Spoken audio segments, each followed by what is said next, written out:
Welcome to Local SEO in 10. This is your go-to podcast for answers about how you can grow your local business online easily and quickly. Brought to you by local SEO experts Magnified Media in Walnut Creek, California. In each 10-minute episode, our digital marketing expert Adam Duran answers your questions on how you can get more leads for your business fast. Remember, if you're not taking care of this part of your business right now, you can bet your competitors are. And now, here's our host with the questions, Jamie Duran, and our expert with the answers, Adam Duran. Hello, Adam. Hey, Jamie. How's your week going? It's going great. Very fun. Yeah. All right. Well, I'm excited to hear all about it. Oh, no, not. I'm not going to bore our audience about that junk. I think they all want to hear a day in the life of Adam. What does he do for? Yeah, not much. The day starts. Stare at my computer. And wait for the phone to ring. Hello. Yeah, like Mr. Burns. Excellent. The Maytag repairman. No, definitely not that. No, but I'm moving. It's okay. Good. I'm always doing something. Jeez. Always in motion. All right. Very good. What are we discussing today? Today's actually, I wanted to go through how you can make the choice between agencies. So your business, you have come to the conclusion that, it's time to outsource this stuff. I need help. I don't know what I'm doing. No one on my staff knows what they're doing. It's time to get somebody who knows what they're doing in to help with our online marketing. So how do you make that decision? Okay. That's what I wanted to talk about today. Great. I guess I have some ideas. You go first. Hey, thanks. All right. Well, first, good for you to come to that decision, because outsourcing your marketing or your especially your online marketing is almost always a smart decision, because keeping that in-house can be really, really expensive. In the Bay Area, you're talking, paying somebody at least $90,000 to $120,000 to $150,000 per year for this kind of work. So an agency will be a fraction of that. And it comes with a whole bunch of other benefits. So good for you for kind of educating yourself to this point. So I know I've been on the other end of this, where we've been one of the marketing firms that's under consideration for getting taken on by a company to help them out. So I thought it'd be a great idea to give you my perspective for this process, and then how you as a business owner or company leader can basically make that decision that's right for you. Okay. All right. So first thing is, you want to understand your budget. How much are you willing to spend to get a new customer, right? How much is that customer going to be worth it to your business? If you're a dentist, you get a new patient. Over the life of that patient, you need to really figure out how much is that patient going to be bringing into your business. So if it's $1,000, probably not if you're a dentist, but more like $30,000 or $40,000, then it can give you an idea what your budget will be. Okay, so just understand that budget, because that's going to definitely it'll help you understand how much you're willing to pay an agency to help you. Okay. Okay. Yep. All right. So also when you're calling these places or emailing them, understand that anytime you see a guarantee, that's what you should consider a red flag. So in this business, in my business, I can't give guarantees no matter how much I want to. Do you know why? Well, because the rules change virtually every week. Yes. Thank you, Jamie. I'm glad you're listening. Yeah, I don't own Google, so I don't know.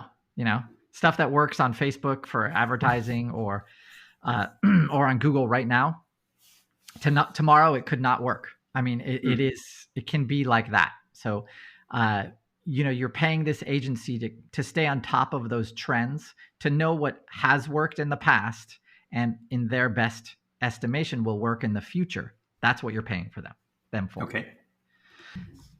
Then next, you're going to ask for some proposals. You have your budget. You kind of know what needs to be done and what you want to achieve. How much your patients are going to cost, or your clients are going to cost, or your customers, right? So you get a couple, 3 proposals. One thing I don't want you to do, and what I've seen happen, is you get a couple proposals from 2 different agencies, and then you go to a third agency and you say to them, hey, can you guys help me out? We're looking for an agency. Their ears perk up. Yeah, sure, we can help you out. Can you vet these 2 proposals from these 2 other agencies? Let us know what you think and what other questions that they're missing. And, there's always the possibility we could go with you. So don't be a horrible client. Okay. Don't start off that relationship like this, because you will always regret it, right? You will always ensure that the karmic retribution you get for doing something like that, your everyone's time is worth money, and most agencies, they like to make money. So and a lot of them do charge for these audits. I know we do. So we charge for the audits just because we want to make sure that this company or whoever's coming to us, they are very interested in getting this information.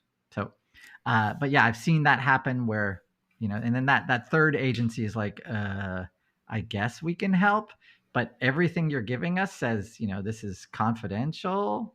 Right. I was just going to say, every single one of the proposals said, this information is confidential and blah, blah, blah. Proprietary, all that stuff. Yeah. So people don't care. I know in my business that I get sent proposals all the time. Say, can you beat this? And I don't even look at it. I just, nope, not interested. Well, anyway, I mean, in your business, definitely, I can see this happening. In my business, I mean, these proposals, they can take anywhere from, I know for us, they take 2 to 8 hours to make, to put together with several of our staff. I mean, it's a project, and to just give that to another agency, that's cold-blooded. Yep, it is. Yeah, but okay, so once you get those proposals, right? You're looking at them. You want to check, hey, are they clear? Is it full of gobbledygook that you're just like, huh? But wait, that doesn't, huh? Like, you want to make sure that that proposal that you get is clear, easy to read, doesn't have a lot of fluff, but also looks like somebody spent time and didn't just give you a cookie cutter, template here, blah, and then they put in your name at the top. That's it. Definitely have seen those where, it's a 40-page report that has, 1 or 2 giant images on every page. This is like my 4th grader's worst book report. Don't do that. I mean, if you see that, that's a obvious red flag. So that means if they don't have a lot of details about your business, this is all stuff that is available on the internet. So with different tools. Question.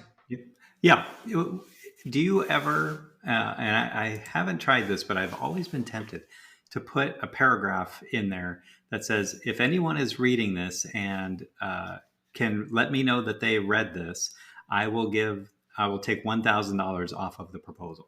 And I write out $1,000, not 1,000, and just to see if anyone actually reads the proposals. Have you thought about that?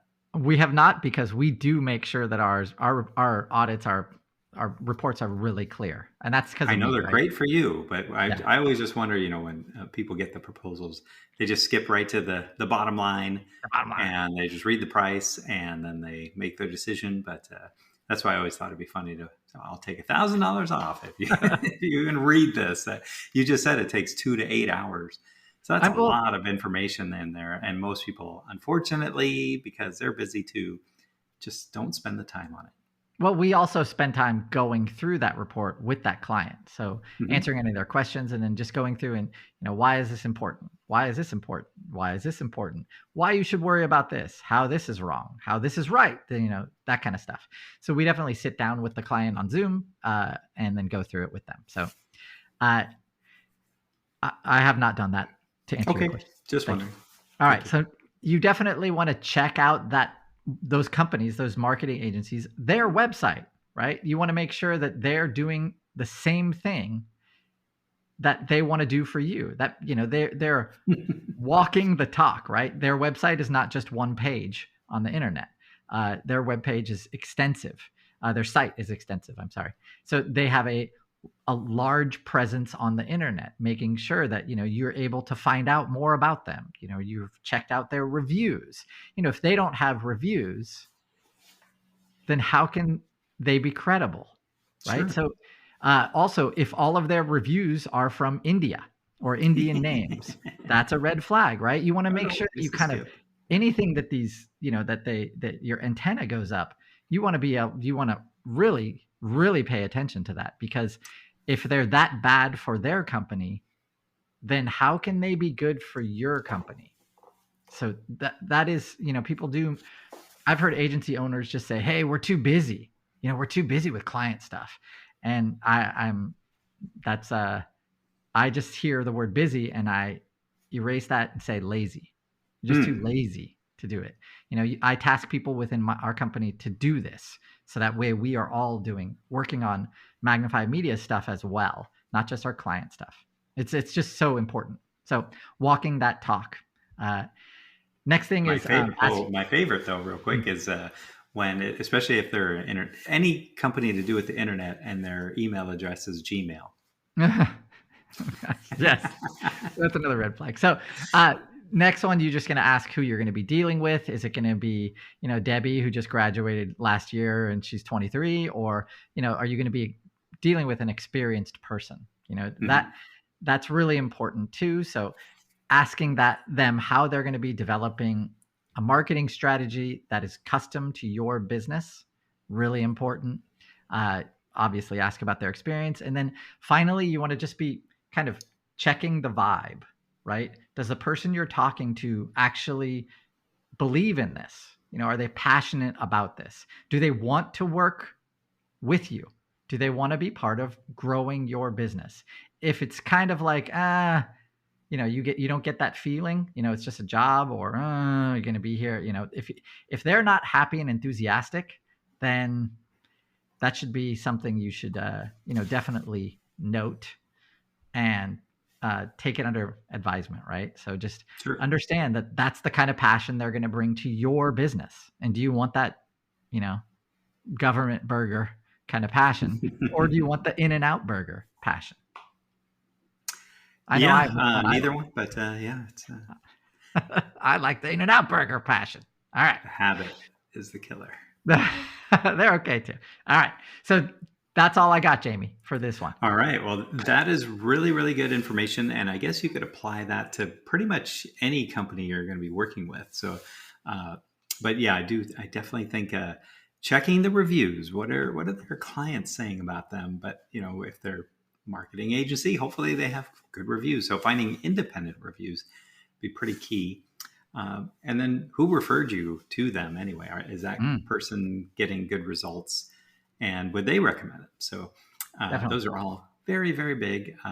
And what if the company does guarantee results, and if they don't get it, then they will not charge you? Well, run, Forrest, run. All right. Well, thank you very much, Adam. That's all great information. The name of our podcast, in case you didn't know, is Local SEO in 10. Wherever you're listening to this, whether Spotify, iTunes, wherever, they do have a way that you can leave feedback, just like we were talking. And if you could leave a short review or 5 stars or thumbs up or anything else, that would really help our ranking and be able to let Adam share out his knowledge to even more people. And if you're part of a networking group or a chamber of commerce, make sure to share this out to the other business owners there, because it's all very helpful for them. I promise every one of them has been approached by a digital marketing agency, and they probably have no idea what they're getting themselves into. But just remember that Gmail, if their email is Gmail, that's probably not a good sign. And if you have a question about a previous podcast or a topic, go to our website, magnifiedmedia.net, click on the podcast button, and then search up the topic you're looking for. And if it's there, feel free to listen to that podcast. But if it's not, send us a message on our Facebook page or LinkedIn page, Local SEO in 10, and then we will do our best to address that in an upcoming episode. All right, Adam, we will talk to you next week. That's all for now. Thanks for listening to this episode of Local SEO in 10 with Google local marketing expert Adam Duran. Join us each week for answers to your questions on how to best harness the power of the internet to grow your business. Speaking of questions, got some? Message us through our Facebook page, Local SEO in 10, and we'll be sure to give you your answer on an upcoming episode. This episode of Local SEO in 10 is brought to you by Magnified Media, the leading online marketing agency in Northern California, who invite you to grow your business by magnifying your online visibility and credibility. Visit them on the web at www.magnifiedmedia.com. Magnify your business, magnify your profits.